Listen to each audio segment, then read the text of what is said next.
Hi friends, pride and ப்ரெஜுடைஸோட chapter 25 இந்த வீடியோவில் பார்க்கலாம் வாங்க.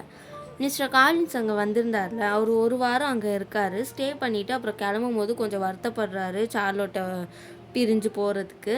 அடுத்த வரும்போதாச்சும் இவங்க ஒரு மேரேஜ் டேட்டை ஃபிக்ஸ் பண்ணியிருக்கணும்னு சொல்லி ஒரு நம்பிக்கையோட அவர் கிளம்பி போகிறாரு.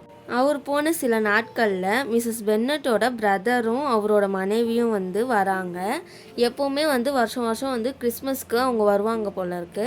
அவங்க வராங்க. அது மிஸ்ஸஸ் பென்னட்க்கு ரொம்ப சந்தோஷமாக இருக்குது. மிஸ்டர் கார்டினர் ரொம்ப ஒரு பண்புள்ள மனிதராக இருக்கார். அவரோட இயல்பே ரொம்ப ஒரு நல்ல விதமாக இருக்குது. நல்ல படிப்பு எல்லாமே இருக்குது. அது எல்லாமே அவரோட சகோதரி, அதான் மிஸ்ஸஸ் பென்னட் இருக்காங்களே, அவங்கள விட ரொம்ப மேலானவராகவே இருக்கார். மிஸ்ஸஸ் கார்டினரும் ஒரு அன்பான ஒரு புத்திசாலியான ஒரு பெண்மணி. மேலும் லாங்போனில் உள்ள அவங்களோட மருமகளுக்கு ரொம்ப ஒரு பிடிச்சமானவங்களாக இருக்காங்க இவங்க. குறிப்பாக சொல்லணுன்னா மூத்த 2 சகோதரிகள், அதுதான் நம்மளோட ஜேனும் எலிசபெத், இவங்க 2 பேருக்கும் இவங்களுக்கும் இந்த 3 அத்தையை ரொம்ப அவங்களுக்கும் பிடிச்சிருக்கு. அவங்களுக்கும் இவங்க 2 பேர் மேலே ஒரு தனிப்பட்ட ஒரு பாசம் இருக்குதுன்னு சொல்லலாம். அவங்க அடிக்கடி டவுனில் அவங்களோட வீட்டில் தங்குவாங்க போல். அதான் எலிசபெத்தும் ஜேனும் டவுனுக்கு போய் அடிக்கடி அவங்க வீட்டில் தங்குவாங்களாம். அதனால் அவங்களுக்குள்ள ஒரு நல்ல ஒரு பாண்டே இருக்குது. மிஸ்ஸஸ் பென்னட் அவங்களோட மனக்கவலை எல்லாத்தையுமே மிஸ்ஸஸ் கார்டினர்கிட்ட சொல்கிறாங்க. நான் ஜேனை குறை சொல்லலை, அவள் முடிஞ்சிருந்துச்சுன்னா அவள் கண்டிப்பாக அந்த விஷயம் நடந்திருக்கும். அதான் ஜேனுக்கும் பிங்லிக்கும் கல்யாணம் நடந்திருக்கும். ஆனால் இப்போ அவர் அங்கேருந்து போயிட்டார்ல, இதோட ஒரு ஏமாற்றம் அவங்களுக்கு கொஞ்சம் கொஞ்சமாக புரிய ஆரம்பிக்குது மிஸ்ஸஸ் பென்னட்க்கு. அவங்க ரொம்ப வருத்தப்படுறாங்க. ஆனால் லிஸி அவள் பிடிவாதம் பிடிச்சிட்டு இப்படி பண்ணிட்டான். அந்த பிடிவாதம் மட்டும் இல்லைனா இந்நேரம் அவளுக்கும் மிஸ்டர் காலின்ஸ்க்கும் கல்யாணமே ஆயிருக்கும் அப்படின்ட்டு அவங்க சொல்கிறாங்க. அதுதான் எனக்கு ரொம்ப கஷ்டமாக இருக்குது. இதனால் எனக்கு எனக்கு முன்னாடியே மிஸ் லூகாஸ் அதான் அவங்க பக்கத்து வீட்டுக்காரங்க இருக்காங்களே, அவங்க மேலே இது அவங்களுக்கு இது வரைக்கும் நல்லா பழகி அண்டை வீட்டுக்காரங்கக்கிட்ட நல்லா பழகி இதுவாக இருந்தவங்களுக்கு இப்போ இந்த விஷயம் அவங்க கூடயும் அவங்களுக்கும் இவங்களுக்கும் இருந்த ஒரு உறவையுமே இது பாதிச்சிருக்கு. எனக்கு முன்னாடியே மிஸ் லூகாஸ் அவங்க பொண்ணுக்கு கல்யாணம் பண்ணுறாங்க. அந்த மாதிரி ஒரு போட்டியோட மனப்பான்மையிலேயே மிஸ்ஸஸ் பென்னட் பேசுகிறாங்க. லூகாஸ் குடும்பம் அவங்கள பற்றியே யோசிச்சுட்டாங்க, என்னை பற்றி எதுவுமே யோசிக்கலை. அவங்க இதை பற்றி யோசிச்சிருக்கணும்ல. இந்த மாதிரி என்னோடய வீட்டு ஒரு பொண்ணை அவ இந்த மாதிரி திருமணம் வரைக்கும் அதான் அந்த மாதிரி போய் இதுவாகிருக்கு. ஆனால் அவங்க அவங்கள பற்றியே யோசிச்சுட்டு அவங்களுக்கு என்ன கிடைக்கும்னு யோசிச்சுட்டு அவங்க இப்படி பண்ணிட்டாங்க. எனக்கு அவங்கள பற்றிலாம் இப்படி பேச வருத்தமாக தான் இருக்குது, ஆனால் அதுதான் உண்மை அப்படி இப்படி சொல்லிட்டு அவங்களோட மனசில் இருக்க கோவத்தெல்லாம் சொல்கிறாங்க. இப்படி என்னோடய வீட்டில் இருக்க லீஸி அவங்க பக்கத்து வீட்டுக்காரங்க இப்படி எல்லாம் என்னை சுற்றி இப்படி இருக்காங்க. எனக்கு ரொம்ப எனக்கு மன உளைச்சலாக இருக்குது அப்படின்னு சொல்கிறாங்க. இந்த நேரத்தில் நீ வந்தது எனக்கு ரொம்ப பெரும் ஆறுதலாக இருக்குது அப்படின்னு மிஸ்ஸஸ் பென்னட் சொல்கிறாங்க. இவங்க மிஸ்ஸஸ் கார்டினருக்கு இப்போ அவங்க ஜேன், எலிசபெத்து இவங்கெல்லாம் ஏற்கனவே லெட்டர்ஸில் இதை பற்றியெல்லாம் அவங்கக்கிட்ட சொல்லியிருக்காங்க. அவங்களுக்கு ஏற்கனவே இந்த விஷயம்லாம் தெரிஞ்சிருக்கு. ஆனாலும் அவங்க சொல்கிறத மிஸ்ஸஸ் பென்னட் சொல்கிறத பொறுமையாக அவங்க சொல்லி முடிக்கிற வரைக்கும் அவங்க கேட்டுட்டு அதுக்கப்புறம் என்ன சொல்கிறாங்கன்னா, சரி விடு பார்த்துக்கலாம் அப்படின்னு சொல்லிட்டு அவங்களையும் கொஞ்சம் சமாதானப்படுத்திட்டு அந்த பேச்சை கொஞ்சம் மாற்றலாம். ஏன்னா அதையே பேசிகிட்டு இருந்தால் அவங்களுக்கு இது தானே, அதை பேச்சையும் மாற்றுறாங்க.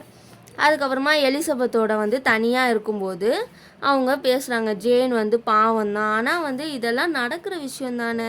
மிஸ்டர் பிங்லி மாதிரியான ஆளுங்கள்லாம் இந்த மாதிரி தான் அழகான பெண்கள் கூட பழகுவாங்க, அப்புறமா அப்படியே கொஞ்சம் அதை எடுத்துகிட்டு போவாங்க. ஆனால் ஒரு சூழ்நிலை அவங்கள பார்க்காம இருக்க மாதிரி ஒரு டைம் வரும்போது அவங்க மறந்துடுவாங்க. பார்க்கலன்னா அவங்களுக்கு அது போயிடும். அந்த மாதிரி தான் நிறைய இளைஞர்கள் இருக்காங்க அப்படின்ட்டு மிஸ்ஸஸ் கார்டினர் சொல்கிறாங்க. அதுக்கு எலிசபெத் சொல்கிறா, ஆனால் நாங்கள் சூழ்நிலையால் இதெல்லாம் நடக்கலை, இதெல்லாம் திட்டமிட்டு அவர் கூட சேர்ந்து இருக்கிறவங்க பண்ண விஷயம், அதனால தான் இப்படி ஆயிருக்கு. அவர் ஜேன் மேலே ரொம்ப ஒரு தீவிரமான காதலில் தான் இருந்தார் அப்படின்றது குறிப்பிடத்தக்கதுன்னு சொல்லி எலிசபெத் சொல்கிறா. அதுக்கு அவங்க மிஸ்ஸஸ் கார்டினர் சொல்கிறாங்க, அதான் எலிசபெத்தோட அத்தை, தீவிரமான காதலா? என்ன சொல்ற? இங்கே இருந்தது சில வாரம் தான். அதில் வந்து ஒரு ஏற்பட்ட பழக்கம் வந்து அந்த அளவுக்கு ஒரு காதலா இதுவாயிடுச்சா? எப்படி நீ அப்படி சொல்கிறன்ட்டு மிஸ்ஸஸ் கார்டினர் கேட்குறாங்க. அவர் வந்து எல்லா இடத்துலையும் வந்து மற்றவங்கள பற்றின ஒரு கவலையே கவனமும் இல்லாமல் அவரோட முழு கவனத்தையும் மேலே ஜேன் மேலே தான் அவர் வச்சுருந்தாரு. அவரோட சொந்த விருந்தில் கூட, அதான் பால், அவங்க நெதர்ஃபீல்டில் பால் நடந்துச்சுல, அதை தான் சொல்கிறாங்க. அந்த விருந்தில் கூட அவரோட முழு கவனமும் ஜேன் மேலே தான் இருந்தது. டான்ஸ் ஆடுறதுலையா இருக்கட்டும், இல்லை அவளை கவனிக்கிறதுல இருக்கட்டும், மேலேயே தான் இருந்தது.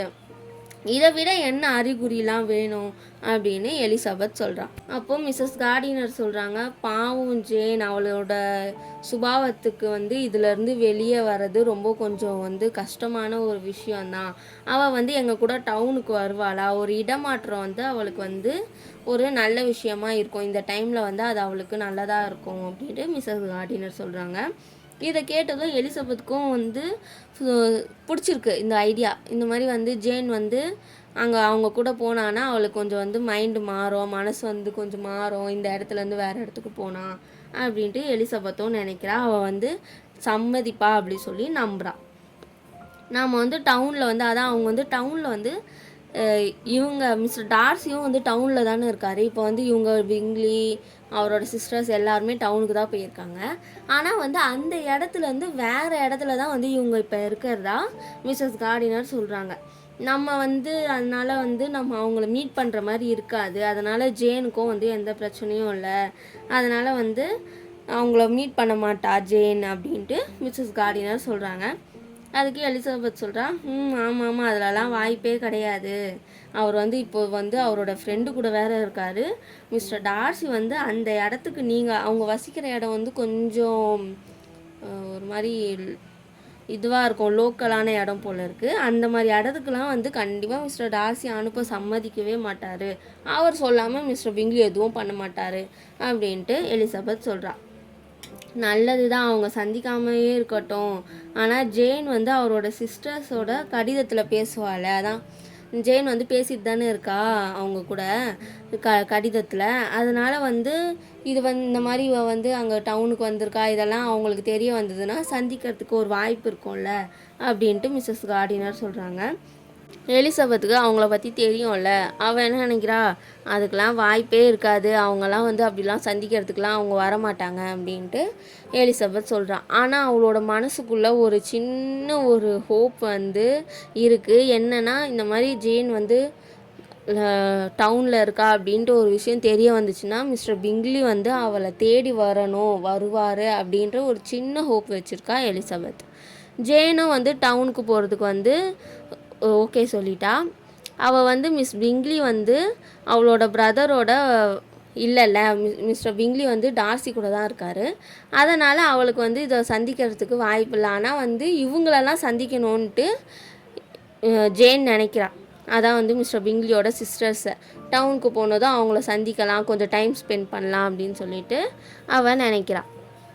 மிஸ்டர் அண்ட் மிஸ்ஸஸ் கார்டினர் வந்து ஒரு வாரம் அங்கே இருக்காங்க. அந்த ஒரு வாரமும் வந்து மாறி மாறி ஃபிலிப்ஸ் வீடு, அதான் அவங்களோட மிஸ்ஸஸ் பென்னட்டோட சகோதரி இருக்காங்கள, அவங்க வீடு, அதுக்கப்புறமா லூக்காஸ், அதான் அவங்க பக்கத்து வீடு, அப்புறமா மிஸ்டர் விக்கம்மை சந்திக்கிறாங்க. இந்த மாதிரி யாரையாச்சும் மீட் பண்ணி அவங்க வீட்டுக்கு போகிறது சந்திக்கிறதுலே வந்து அந்த ஒரு வாரமும் இவங்களுக்கு கழியுது. எலிசபெத் வந்து மிஸ்டர் விக்கம்மை பற்றி புகழ்ந்து பேசிகிட்டே இருக்கா. அது வந்து மிஸ்ஸஸ் கார்டினருக்கு வந்து ஒரு சந்தேகம் வருது. அவங்க வந்து அவங்கள வந்து கவனிச்சுட்டே இருக்காங்க. அவங்க 2 பேரும் வந்து காதலிக்கலைன்றது அவங்களுக்கு வந்து புரியுது. ஆனாலும் வந்து எலிசபெத் கிட்டே இதை பற்றி பேசணுன்ட்டு அவங்க நினைக்கிறாங்க.